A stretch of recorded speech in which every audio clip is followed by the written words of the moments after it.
За сайн байцгаана уу? Та бүхэндээ энэ сайхан өдрийн мэндийг хүргэе.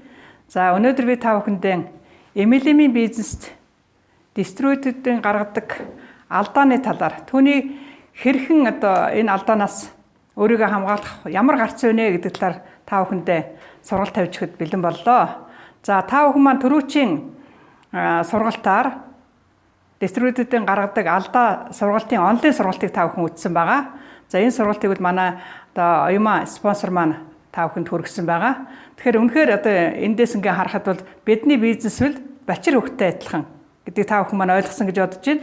Яагаад тэгэхээр хэн ээж хүн хүүхдээ төрүүлчихэд за энэ өөрөө өсвөл өснөөс би яаж над ямар хамаатай ингэж хязгаарч орхитгүйтэй адилхан бид нар хүүхдээ ямар их хайр халамжаар хүүхдээ өсгөж боожуулж том болгож том эрийн цэнд сайхан өсөж торинсон хүүхдүүд маань эргээд ээж аваагаа яаж харж хамгаалж хайрладаг үлээ.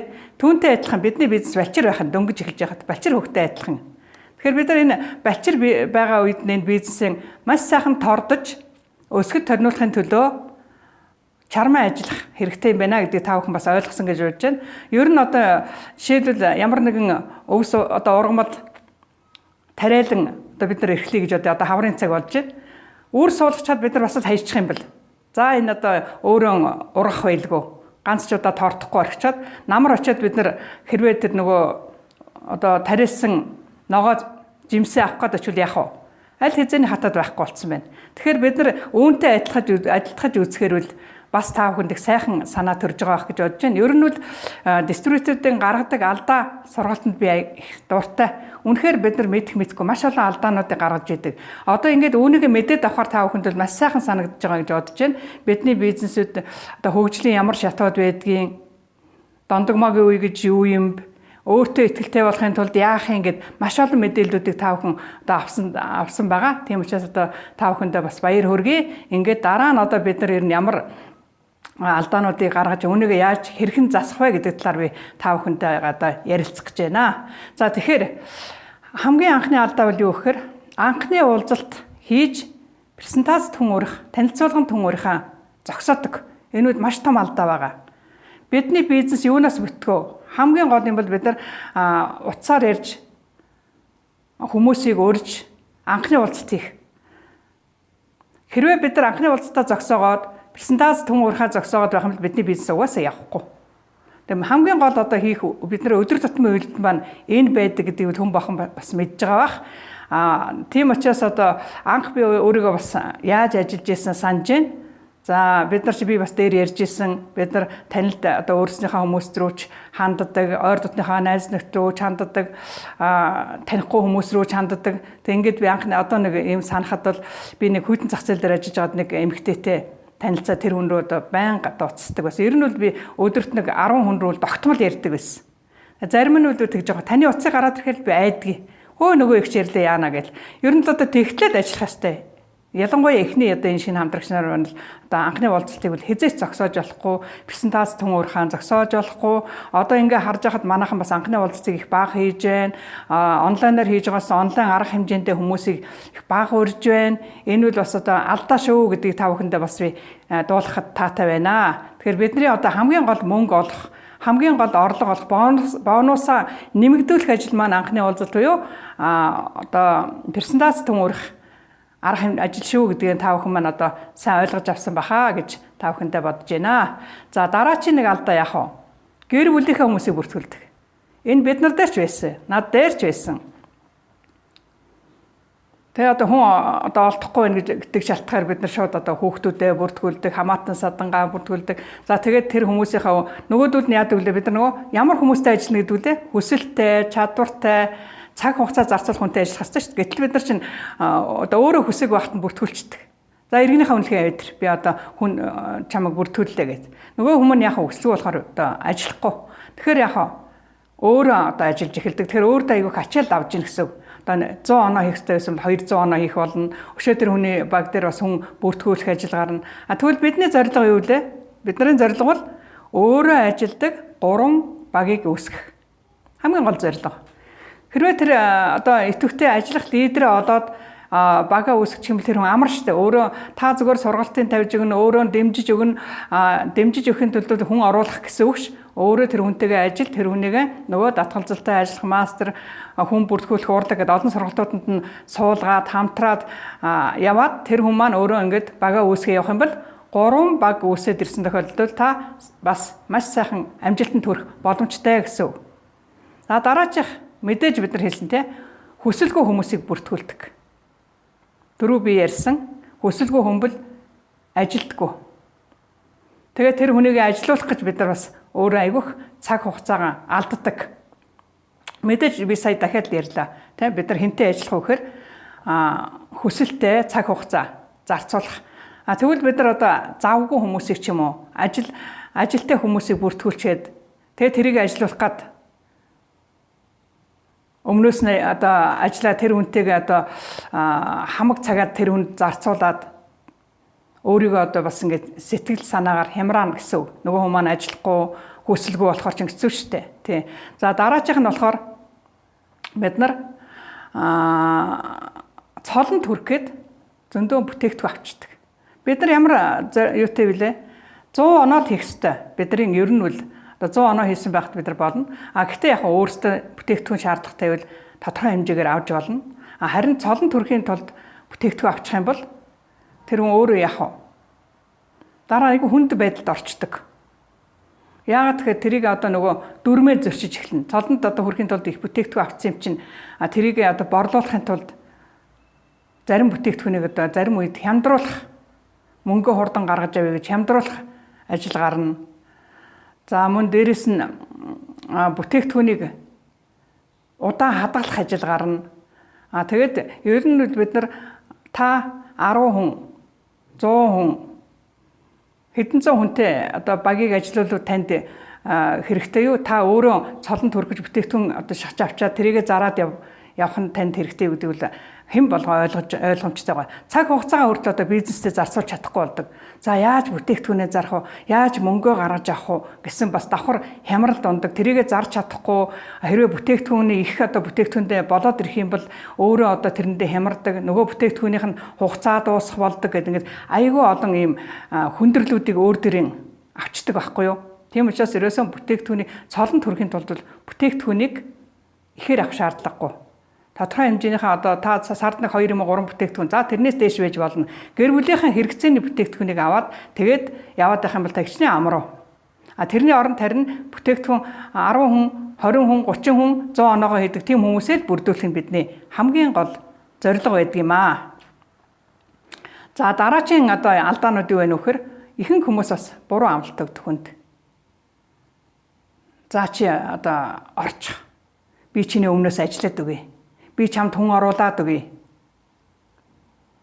Би чамайг цолонд хүрэх чинь туслана. Цолонд хүргэн маш амархан. Хэрвээ та амлсан бол тэр бас амлалтанд хүрэх ёстой. Гэтэ тийм буруу амлалтыг өгөх юм бол цаад хүнтэйгээ буцаад одоо харилцааны юунд ордог. Асуудалд ордог. Нөгөө хүн чинь тэгэл за чи намайг орчвол би чамд хүн бүртгүүлж өгнө гэж хэлсэн биз дээ. Чи бүтээгдэхүүн юм зараад өгнө гэсэн биз дээ. Нөгөөсөд за би чиний өмнөөс мөнгө гаргачих. За чи орчих. Нэг хүн л оруулахын мөн бол оруулдаг л тэр хүн маш буруу. Дараа нь тэр хүн чинь өөрөө биднийг шантаажлна гэсэн үг. Цолонд хүргэж өгнө гэсэн чи яасан? Бүтээгдэхүүн зарж өгнө гэсэн чи яасан? Хүн бүртгүүлж өгнө гэсэн чи яасан гэж бидраас баах юм асууна гэсэн үг шүү дээ. Яагаад тэгэхээр тэр хүн чинь өөрөө энэ бизнесээ өөрөө бизнес гэдэг юм ойлгоод өөрөө ажиллах хэрэгтэй гэдгийг одоо бид нар өөрснөө нөгөө бусдын өмнөөс буруу өөрөөс нь амлалт өгчдөг учраас ингэж байгаа байхгүй юу? Өөрснөө буруу ажиллаж байна л гэсэн үг. За мөн бусдын өмнөөс ажилдаг. Бусдын өмнөөс ажиллаж эхэлдэг. Сая дэрнтэй бас ялгаагүй. Мөн цаг завгүй, хүсэлгүй хүмүүсийг оруулаад заах чи орчих би чиний өмнөөс ажиллачна уу? Энэ бизнес хамгийн гол нь бид нар 2 янзын хүн байдаг байхгүй юу? Нэг нь малтагч, нөгөөх нь од лидер. Тэгвэл манай оюун захирал яах вэ? Од штэ. Яагаад тэгэхээр та нар харж байгаа үстэй. Өөрийнхөө ажиллах ингээд лидерүүдээ гаргаад ирсэн. Лидерүүд нь сургалтаа тавьж гэн, хүмүүстэйгээ уулзалтаа хийж гэн, бүх ажлаа хийж гэн, өөрөө тодорхой хэмжээний сургалтуудыг тавиад гадаадаар яваад, гадаадын зах зээл дээр ажиллаад сургалтаа тавиад өөрийгөө боловсруулад ингээд явж байна. Тэгвэл малтагч од гэхээр яах вэ? Бүтээгдэхүүнээ зарна. Хүмүүсийнхаа өмнөөс ажиллана. Тэгсээр угаад өөрөө шантрах төр өрдө. Бүх юмыг өөрөө хийдэг. Өөрөө хийх гэж зөвтгдөг хүнийг бол малтагч гэж байгаа юм. За мөн дараачийн бас нэг алдаа бол маш амархан амжилтанд хүрнэ. Ядах юм байхгүй. Орсон хүн ч гэсэн за ингээд нэг презентац суугаад нэг танилцуулган цугаад сэтгэлийн хөдлөөр энэ ч яста амархан юм байна. Дорхон амжилтанд хүрчих юм байна гэд. Ер нь одоо хялбар юм гэж байхгүй шүү дээ. Түрүү ярьсан шүү дээ. Бизнесээ босгохын тулд хичнээн их хөдөлмөрлөх ёстой. Хичнээн юмыг одоо бид нар өөрийгөө боловсруулах ёстой. Хичнээн олон хүнийг сургах ёстой. Тэгэхгүйгээр зөвөр оронгуудаа амжилтанд хүрнэ гэдэг тийм байхгүй. Амжилт гэдэг бол амжилтын цаана мэдээж ууггүй хөдөлмөр байгаа гэдгийг хэн бүхэн ойлгох ёстой. Хөдөлмөрлөөгүй цагт тийм амархан ирдэг амжилт гэж байхгүй. Амжилт бүх амжилтууд ард нь ууггүй хөдөлмөр байдаг.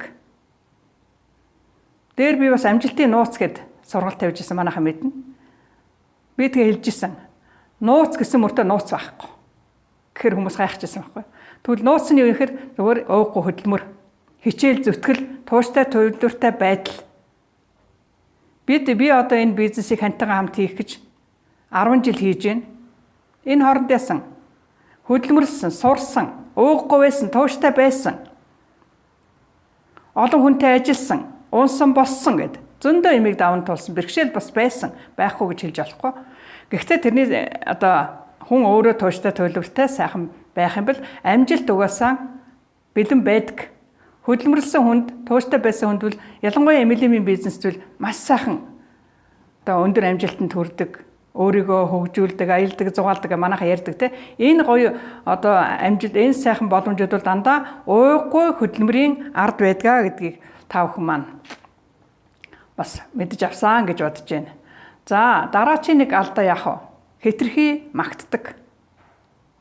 Ер нь ямар ч юм агуу юм энгийн зүйлээс бүтдэг, энгийн байдаг гэдгийг та бүхэн бас санахад илүүтэхгүй. Ихэнх хүмүүс тэгээд ерөөсөө л нэг магтаад байдаг. Зөөр очиж зүггүй. Ер нь хүн ямар нэг юм хэтэрхий магтаад ирэхээр хүн дургуйцдаг. Энгийнт байх хэрэгтэй. Яг үнэн зөв байх хэрэгтэй бид нар. Үнэн зөв байгаа юм дээр үнэн юм гэдэг нь үнэхээр хэд нөгөө өстө үннээрээ явбал өхөр тэргээр туулааг үүснэ гэчээр хүн үннээрээ л байх хэрэгтэй. Сайн юм бас хэлнэ, мэдээж магтана, ярина. Гэхдээ гэтрүүлж болохгүй. Зарим хүмүүс бол одоо зүгээр бүр учир зүггүй магтаал ундаг. Тэр үл буруу хүмүүсийг бас чаха эргэлзээнд оруулна тэгж ярих юм бол их хэтэрхий их магтаад байвал. За мөн зарим хүмүүс бол спонсор нь ажиллах ёстой гэж бас ойлгоцсон байдаг. Тэр үл бид нар нөгөө л буруу амлалт өгсөн. Нөгөө л одоо хурдан амжилтанд хүрнэ гэж өөрснөө нэг хүн оруулахын мөн болж хүмүүсийг оруулснаас болдог. Эхнээсээ хүнд юу гэж хэлэх вэ бид нар? Энэ бизнес бол таны бизнес. Тийм учраас та л одоо ажиллаж яж амжилтанд хүрнэ. Гэхдээ яаж ажиллах арга барилыг чинь одоо бид нар ярьж өгнө, сургалтууд байна. Дуслана, хүмүүстэй чинь уулзалт хийж өгнө. Түүнээс би таны өмнөөс би ажиллахнаа гэд хэлчих юм бол нөгөө хүн чинь энэ спонсорд ажилласан. Тэгээ би цалан төрсөнгүй спонсорын буруу. Цалин авахгүй байна. Спонсорын буруу энэ хүн л одоо намайг амжилтанд хүргэнэ гэж оруулсан. Тийм учраас бид нар тийм буруу амлалт энэ өгснөөсөө болж ингээд нөгөө хүмүүс маань бас буруу сэтгэлгээтэй болчдөг. Эхнээсээ л энэ хүмүүст энэ бол чиний бизнес, чи цолон төрүүл, чи өндөр цолон төрнө, чи одоо өндөр амжилтанд хүрж одоо аял зугаалах юм бол чи аял зугаална. Үр хүүхдүүдтэй чи энэ бизнесийг чи л өвлүүлж өгнө. Авж байгаа бонус бол чиний л бонус. Спонсор гэдэг нь зүгээр таныг энд урьж оруулсан. Гэхдээ танд яаж ажиллах арга барил, хамтарч ажиллах энэ зүйлийг чинь зааж өгөх, одоо зөвлөж өгөх ийм зөвлөгчөө гэдэг талаас нь ихнээсээ ойлгуулах юм бол хүн заавал одоо спонсор ажиллана гэж бодохгүй. Ихэнх тохиолдолд тийм одоо алдаанууд гараад тэрнээсээ болоод хүмүүс хоорондоо маргаж ирсэн юм бол одоо биднэрт зөндөө байдаг. Тэгээ хэлжин нөгөө амархан за чи орчих болно би туслана гингээд хэлэнгүүт хүмүүс юугаа ойлгочтой вэхээр бүтээгдэхүүн авчаа зарж чадахгүй спонсор зарж өгөх ёстой. Цолонд хүрэх юм бол одоо хүн дутж яа спонсор хүн одоо оруулж өгөх ёстой гэд ойлгочтой. Тийм учраас манайхан ерөөсөн одоо тэр эхнээсээ юмаа зөв сайхан ойлголцоод яг зөв технологийн дагуу явах юм бол манай бизнест нэг тийм хүндрэл гараад байх тийм хэцүү юм бэл байхгүй. За тэрний дараачийн нэг алдаа юу ах вэ? Бусдын өмнөөс шийдвэр гаргадаг. За ихэнх хүмүүс зарим ер нь ингээд хүнтэй ингээд багийнхантайгаа ингээд уулзалт тэгээ шинэ орсон хүмүүстэй ингээд уулзалт хийж байгаа хүмүүс бол за тэр хүний өмнөөс тэгээд өө тэр дими тэр мөнгөгүй тэр чадахгүй энэ ажилдаа тэр чадахгүй үгүй л одоо тэр хүн нэг хүн авчиж за чи одоо бүртгүүлээд орчих нөгөө л буруу амлалтаа хийгээл за чи орчих орцсон байхад болно хоёлаа тэгээд ингээд ажиллах нь би ингээд өгнө нөгөө хүн чинь хамгийн гол нь яах вэ өөрөө шийдвэр гаргах хэрэгтэй тэр хүн яг шийдвэрээ гаргаад амьдралаа өөрчлөе би чадыг хий хүсье болъё гэсэн хүмбэл өөр хандлагатай байдаг. Энд чи миний бизнес. Би нэрээ энэ бизнесийг эхэлсэн чи би ажиллах хэвээр, би сургалтандаа суух хэвээр, би цагаа зарцуулах хэвээр. Би уулзалтаа тавлах хэвээр, би уцаараа ярих хэвээр. Яаж ажиллах вэ гэж одоо харин хамгийн гол нь спонсороос зөвлөгөө аваад спонсортойгоо бол сайхан хамтраад ажиллаж болно. За спонсор өнөөдөр би тантай үнтэй маргааш би тантай хүн олзуулъя. За спонсороо би нэг ийм мэдхгүй байна. Очиод би танаас асуучий. За энийг та надад нэг тайлбарлаад өгөөрэй. Ингээл хамтарч ажиллах хэрэгтэй. Эхний ээлжинд бид нар ярьдаг шттэ. Ер нь бол саамын ихэр шиг явах хэрэгтэй гэж. Тэгээ хүмүүс одоо тэгээд өөрсдөө бас нэг алдаа байдаг да миний бодлоор спонсорынхаа одоо хүчийг бас ашигладаг, хүчийг л ашиглах хэрэгтэй. Тэр хүний мэдлэг чадвар, дуршлаг тэрийг л ашиглах хэрэгтэй. Түүнээс тэр хүн урдаас нь ажиллах хэрэгтэй биш. Зарим хүн өөрөө одоо бас яг тийм хүмүүсээ би дагаад ажиллаа явцдаг. Тэгэл одоо нөгөө татгалзал янз бүрийн юмтай уучраад ирэхээр орхоноо нөгөө бизнесээ орхидог. Тэгэхээр спонсор ер нь таны амжилтанд хүрэх 100% гэж үзэхэд 50% нь спонсороос шалтгаална, 50% нь танаас шалтгаална эхний үед. Тийм учраас спонсор гэдэг нь танд бас их хэрэгтэй, заа зөвлөдөг, хамгийн чухал өөрийн чинь ойрын чинь хамтрагч гэдгийг бас манай шинэ хамтрагч нар ойлгох хэрэгтэй. За ингээд ийм одоо 10 алдаа байна. Ер нь одоо энэ бизнес хийх ямар ч ажлыг хийсэн ганцхан одоо MLM-ийн бизнес биш. Уламжилч бизнес ч байна. Энэ ямар ч юмыг хийсэн алдаа байхгүй гэж байхгүй. Ажил хийсэн хүн алдаа гаргадаг гэж үг байдаг. Харин гаргасан алдаагаа давтахгүй байвал тэр хүн ухаантай хүн гэсэн.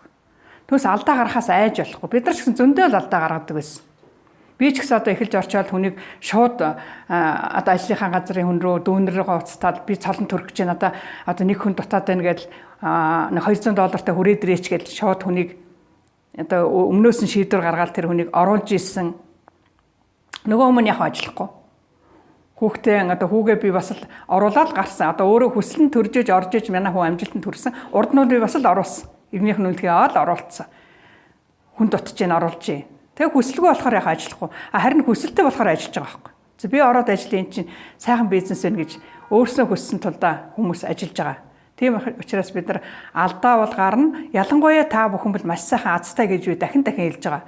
Яагаад тэгэхээр энэ сайхан онлайн сургалтууд, энэ одоо гоё сургалтуудыг та бүхэн маань аваад нэрээ ийм алдаа байдгийн биш үү. За би ч нэрээ энэ дээр ийм алдаа гаргаж байгаа юм биш үү. Хүн нөгөө хэлхээс нааш цаас жичгээс цаашгүй гэдэг. Тэгэхээр бид нар энийг ингээд хараад мэдээд авсан тохиолдолд ерөөсөн бид нар алдаагаа гаргасан ч дорн засна. Энэ ч болохгүй нэрээ хүнийг би хамаагүй ингэж гэр бүлийнхнээ бүртгүүлээд байж болохгүй юм биш үү. За би хүнийд хамаагүй амлалт өгч болохгүй юм биш үү. Мэдгүй л яг амлалт өгнө шүү дээ. За чи орч болно. Хоёлаа тэгээ ажиллах ингээ ажиллах. Явандаа нөгөөд чи ингээл асуудал гараад ирэнгүүт чи тэгсэн чи ингэсэн гэдэг нөгөө маргаан үүсдэг байхгүй. Тийм учраас та бүхэн маань сайхан энэ сургалтаа сайхан аваад өөртөө ямар алдаа за би та бүхэнд одоо нэр даалгавар өгнө. Өөртөө чинь ямар алдаа байна уу? Тэрийгээ дорн засаад явах юм бол бид нар бас амжилтанд хүрэх аюул том боломж байгаа гэсэн үг. За тэгэхээр энэ одоо та бүхэндээ би дараагийн одоо даалгавар өгөх гэж байна. Энэ даалгавар дээр энэ одоо 10 алдаанаас танд ямар алдаа танд байна гэдгийг өөрөө хараад бодоод өөр дээрээ дүгнэлт хийгээд алдааныхаа одоо энийг өөрөө засах ямар гарц гэж байна гэж хэлсэн. Тэр гарцыг одоо гарцынхаа дагуу алдаагаа засах юм бол эхнээсээ та бас хэтэрхий бас алдаан төрөхгүй янз бүрийн хүмүүстэй харилцааны доголдолд орохгүй, маргаанд орохгүй өөрийгөө хамгаална гэсэн үг. Тийм учраас та бүхэндээ одоо даалгавартаа өөртөө дүн шинжилгээ хийгээрэй, алдаагаа хараарай, гарах гарцаа өөрөө ингээд өөртөө дүгнэлт хийгээрэй гэж хүсэж байна. Ингээд анхаарал тавьсан та бүхэндээ баярлалаа.